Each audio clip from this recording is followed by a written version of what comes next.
السلام علیکم۔ قصہ کہانی ہارر میں خوش آمدید۔ آج کی کہانی کا عنوان ہے وہ کون تھا۔ تحریر ہے فہیم طارق کی۔ تو کہانی شروع کرتے ہیں۔ میری زندگی کے جس پہلو کے متعلق یہ کہانی ہے وہ گوشہ میرے دل کے بہت قریب ہے، مگر ان میں کچھ تفصیلات ایسی ہیں جنہیں مافوق الفطرت یا سپر نیچرل کہا جا سکتا ہے، اور اس کہانی کا فوکس انہی پر رہے گا۔ میری اور فیضان کی عمر میں 1 سال کا فرق تھا۔ میں سفیان اور میرا بڑا بھائی فیضان۔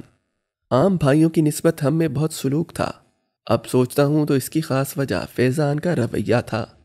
میں اگرچہ اسے ہم عمر کی طرح پیش آتا، مگر وہ مجھے چھوٹا بھائی سمجھ کر میری بہت سی زیادتیوں کو بھی ہنس کر ٹال دیتا۔ ہماری گہری وابستگی کی ایک وجہ یہ بھی تھی کہ ہم دونوں کے علاوہ میرے والدین کی کوئی اولاد نہ تھی۔ کلاس میں بھی ہم دونوں آگے پیچھے تھے۔ ایک مرتبہ میرا اسکول میں ایک ہم جماعت سے جھگڑا ہو گیا۔ معمولی بات تھی، دونوں نے ایک دوسرے کو مارا، مگر میرا پلڑا بھاری رہا۔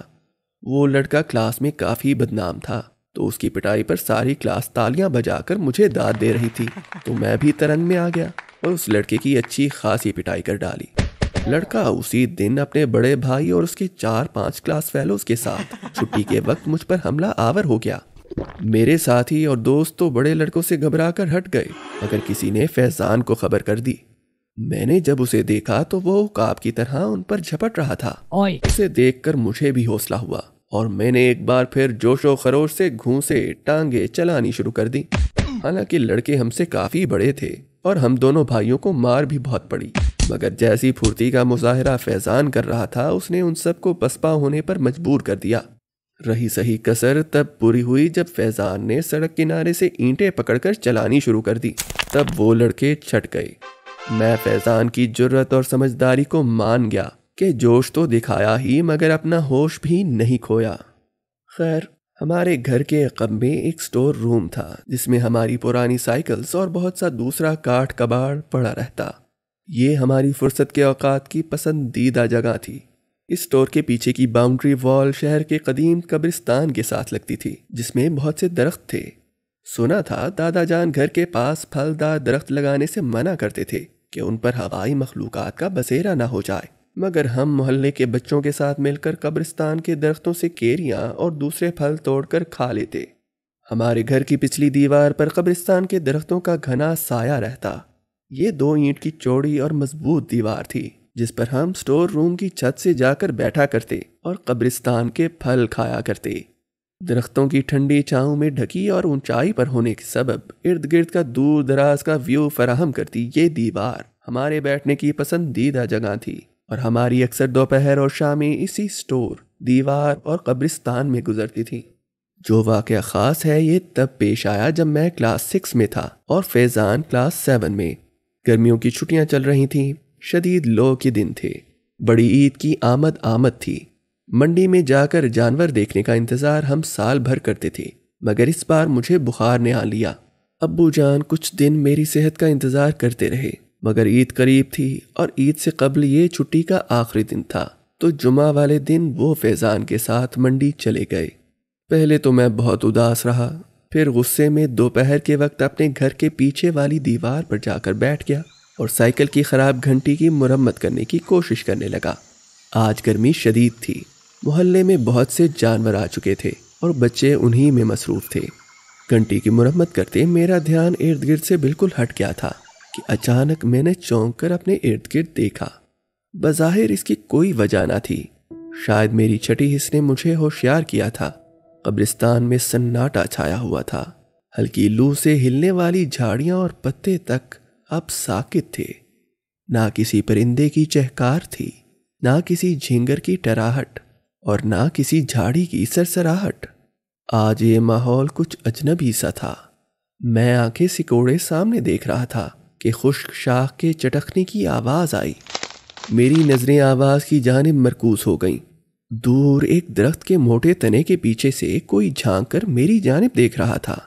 اس کا جسم تنے کے پیچھے چھپا تھا، صرف چہرہ نظر آ رہا تھا جس پر مسکراہٹ تھی۔ میں نے غور سے اس کی جانب دیکھا۔ فاصلہ کافی زیادہ تھا، میں ٹھیک سے پہچان نہ سکا، مگر مجھے لگا کہ یہ شاید فیضان تھا۔ یہ خیال میرے ذہن میں آیا ہی تھا کہ وہ چہرہ واپس درخت کے پیچھے غائب ہو گیا۔ فیضان، بکرے لے آئے؟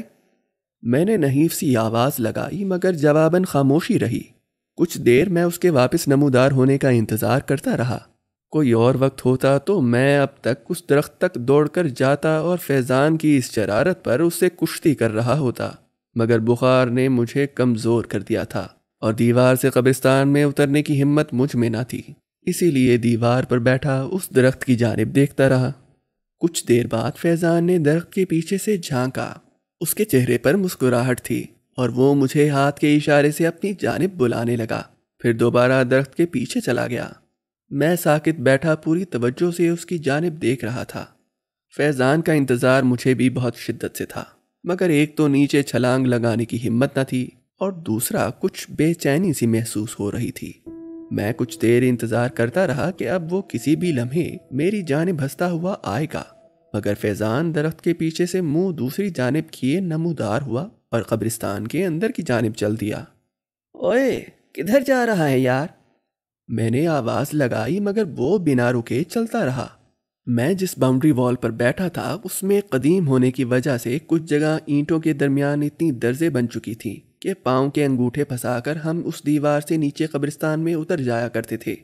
اب چھلانگ لگانے کی ہمت تو نہ تھی، مگر انہی درزوں میں پاؤں پھنسا کر میں نیچے قبرستان میں اترا اور جلدی سے فیضان کی جانب بڑھا، جو جھاڑیوں اور درختوں میں میری نظروں سے اوجھل ہو چکا تھا۔ قبرستان ہمارا دیکھا بھالا تھا تو آگے بڑھنا کچھ مشکل نہ تھا۔ کچھ جھاڑیوں درختوں کی اوٹ سے آگے بڑھا تو مجھے فیضان نظر آنے لگا۔ وہ مجھ سے کوئی 100 قدم دور ہوگا۔ کبھی وہ کسی درخت کے اوٹ میں چھپ جاتا، کبھی کسی دوسری جھاڑی کی۔ اس کا انداز ایسا تھا جیسے مجھ سے کھیل رہا ہو، جیسے پکڑن پکڑائی کھیلتے ہم لوگ کرتے ہیں، کبھی سامنے آ کر مخالف کو ٹیز کرتے ہیں اور پھر دوبارہ بھاگ جاتے ہیں۔ اسی طرح وہ مجھ سے فاصلہ بنائے ہوئے جاتا جا رہا تھا۔ میں درمیان میں اس کی طرف بھاگا بھی، مگر بخار کی کمزوری کے سبب زیادہ دیر بھاگ نہ سکا۔ کئی بار آواز دی مگر وہ سنی انسنی کر گیا اور کھیل کے انداز میں ادھر ادھر چھپتا چھپاتا آگے بڑھتا گیا۔ میں تیز ہوتا تو وہ بھی تیز ہو جاتا، میں تھک کر آہستہ ہوتا تو وہ بھی کسی جھاڑی یا درخت کی اوٹ میں اوجھل ہو جاتا، اور جب میں اس کی جانب بڑھتا تو پھر میرے آگے آگے چلنے لگتا۔ یوں ہی چلتے چلتے ہم کوئی آدھے گھنٹے میں قبرستان کے عقب میں واقع گڑھوں تک جا پہنچے۔ قبرستان کے چاروں طرف کبھی دیوار رہی تھی، مگر اس سمت میں یہ دیوار بہت پہلے کی گر چکی تھی۔ سنا تھا کہ یہاں پہلے دریا کا راستہ ہوا کرتا تھا، مگر مونسون میں پانی چڑھ آتا۔ روز بروز پھیلتے شہر کی آبادی جب یہاں تک آن پہنچی تو بند باندھ کر دریا کا راستہ بدل دیا گیا اور یہ گڑھے اسی دریا کی باقیات تھیں۔ زمین یہاں کوئی 20 فٹ نیچے گر جاتی اور یہ سب علاقہ ریت سے اٹا ہوا تھا، اسی لیے یہاں ہریالی نہ ہونے کے برابر تھی۔ ہم بچوں کی ایکسپلوریشن کی بھی یہ آخری حد تھی۔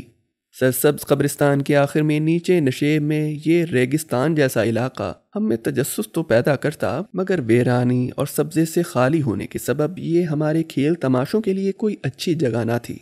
ویسے بھی مشرق سے مغرب کی جانب تحد نگاہ پھیلا یہ علاقہ عجیب سی ہیبت طاری کرتا، جیسے یہاں ہم بچوں کا داخلہ ہی منع ہو۔ میں 1-2 بار یہاں نیچے جا چکا تھا اور گڑھوں میں اترنے جیسا پر مشقت کام کرنے کے موڈ میں بالکل بھی نہیں تھا۔ نشیب کے پاس پہنچ کر فیضان ایک جھاڑی کی اوٹ میں غائب ہو گیا۔ میں تھکا ہارا وہاں پہنچا تو وہ مجھے نیچے نشیب میں کافی فاصلے پر کھڑا ہاتھ ہلاتا نظر آیا۔ میں ہکا بکا رہ گیا کہ اتنی جلدی فیضان گڑھے میں اتنی دور کیسے چلا گیا۔ آج اس کی حرکتیں میری سمجھ سے باہر تھیں اور یہ تیزی تو بالکل ہی ناممکن تھی۔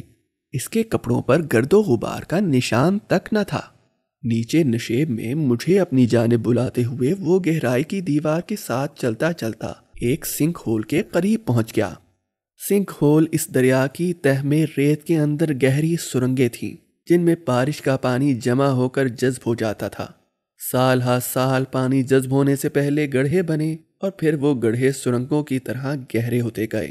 ان میں چند کچھ فٹ تو دوسرے سینکڑوں فٹ گہرائی میں جاتے تھے، جن کے آخر میں کیا ہے یہ ہمیں اندازہ نہ تھا۔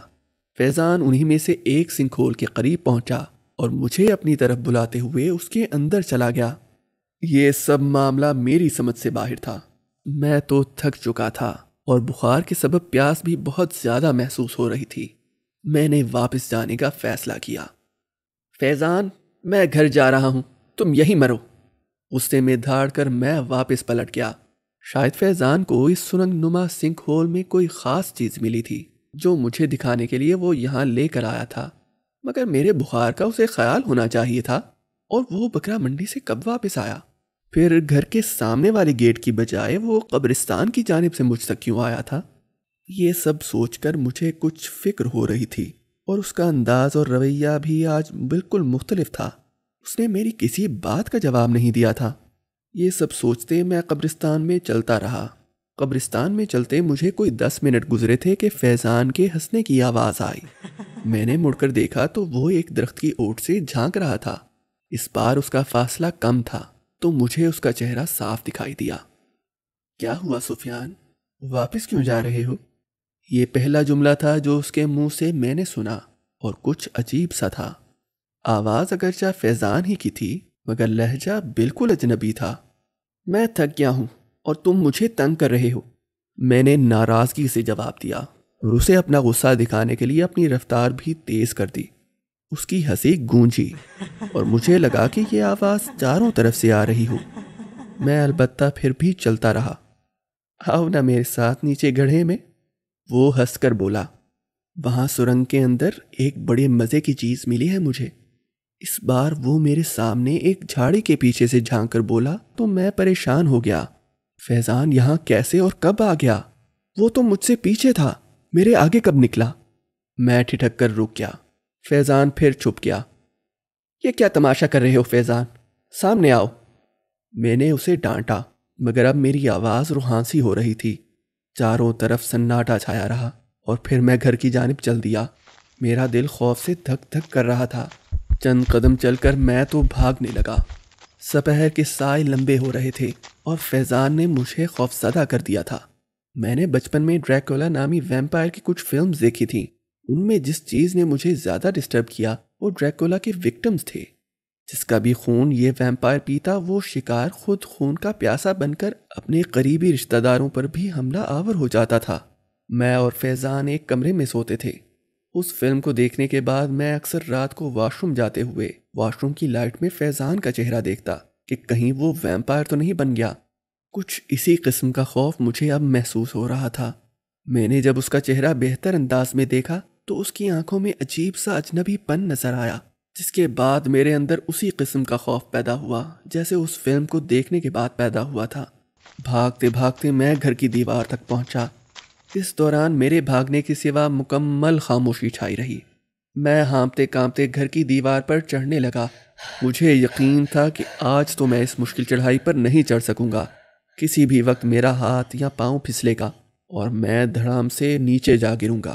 مگر حیران کن طور پر میں پہلی ہی کوشش میں اور نہایت تیزی کے ساتھ دیوار پر چڑھنے میں کامیاب ہو گیا۔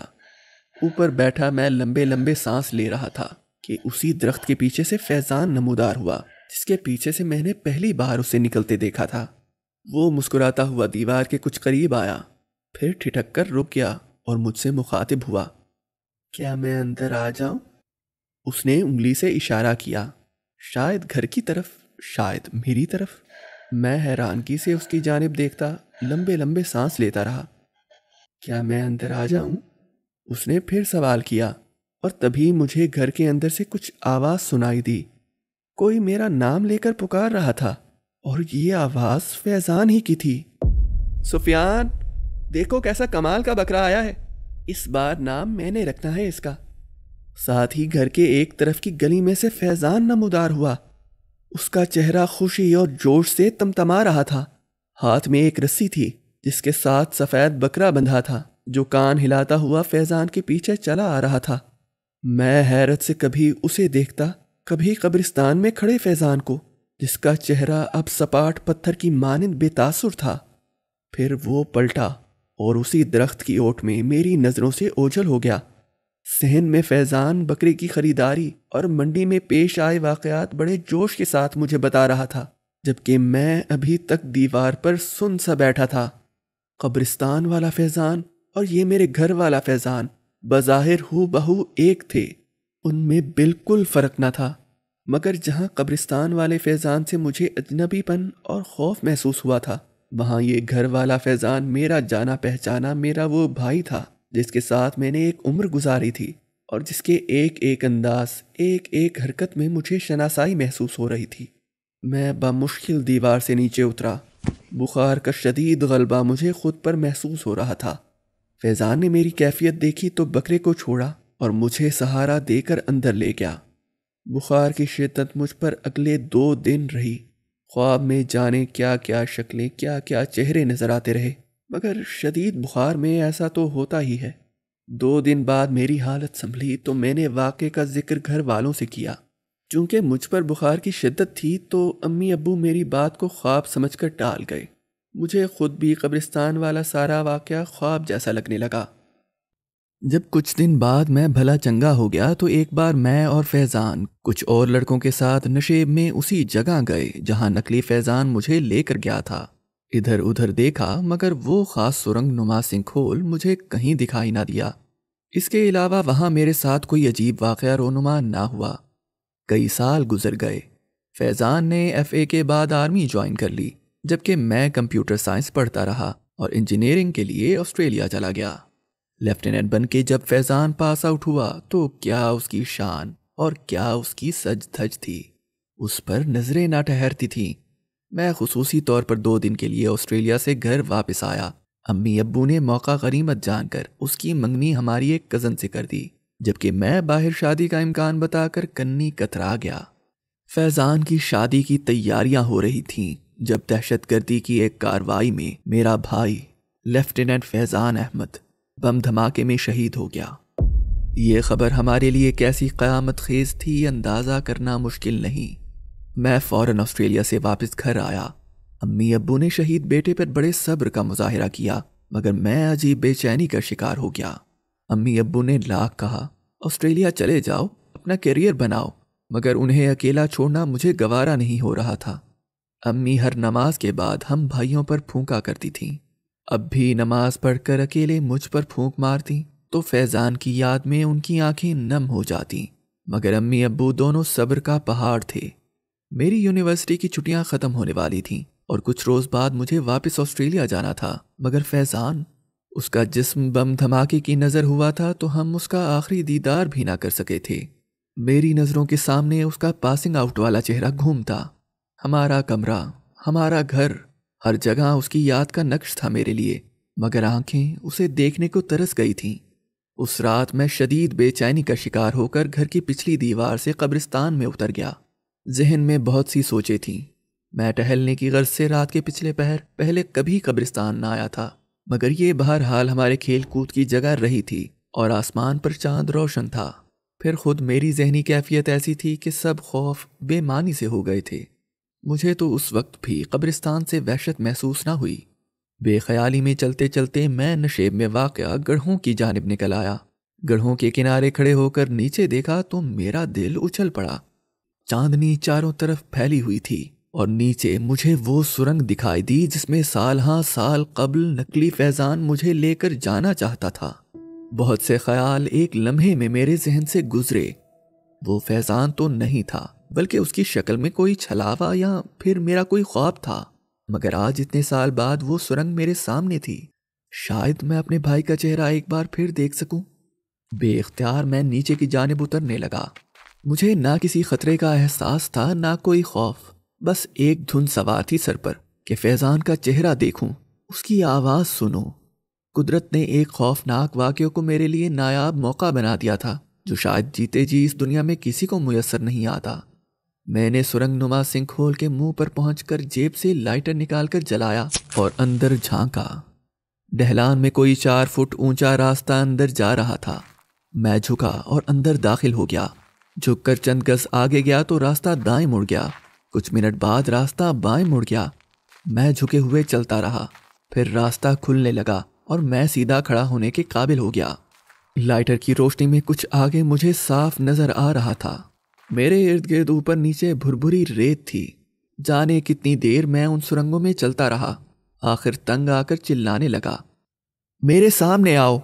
مجھے تم سے ملنا ہے، میرے سامنے تو آؤ، ایک بار تو میرے سامنے آؤ۔ جانے میں فیضان سے مخاطب تھا یا اس چھلاوے سے۔ کتنی ہی دیر میں چیختا ہوا ان سرنگوں میں بھاگتا رہا، پھر اچانک راستہ سیدھا ہو گیا اور دور اندھیرے میں مجھے ایک مدھم سی روشنی نظر آنے لگی۔ میں اس جانب لپکا اور ایک غار نما کھلی جگہ میں نکل آیا۔ میرے سامنے ایک الاؤ میں مدھم سی آگ جل رہی تھی، جس کے پار ایک بکرے جتنا بڑا مینڈک پتھر کی طرح ساکت بیٹھا تھا۔ الاؤ کی مدھم سرخ روشنی میں پتہ بھی نہ چل رہا تھا کہ واقعتاً یہ کوئی مورتی ہے۔ اس کی آنکھیں بند تھیں۔ میں وہیں کھڑا ہانپتا رہا۔ ایک گندی بدبو سارے غار میں پھیلی ہوئی تھی۔ ہانپتے ہوئے میں بولا، مجھے فیضان کو دیکھنا ہے جیسے اس دن دکھایا تھا، تم میری مدد کرو۔ لائٹر اور اس الاؤ کی لال روشنی مل کر بھی بہت کم تھی۔ اس غار میں جیسے اندھیرا ایک لمحے کو مزید گہرا ہو گیا اور پھر سامنے الاؤ کے پار فیضان بیٹھا نظر آیا۔ میں خوشی سے اچھل پڑا، فیضان میرے بھائی! میں چیخا۔ سامنے بیٹھے فیضان نے آنکھیں کھولی۔ اس کی آنکھوں سے سرخ بلب کی طرح روشنی پھوٹ رہی تھی۔ وہ اٹھ کر کھڑا ہوا اور مجھے دیکھ کر مسکرایا۔ اس کے دانت انگلی انگلی جتنے لمبے منہ سے باہر جھانکنے لگے۔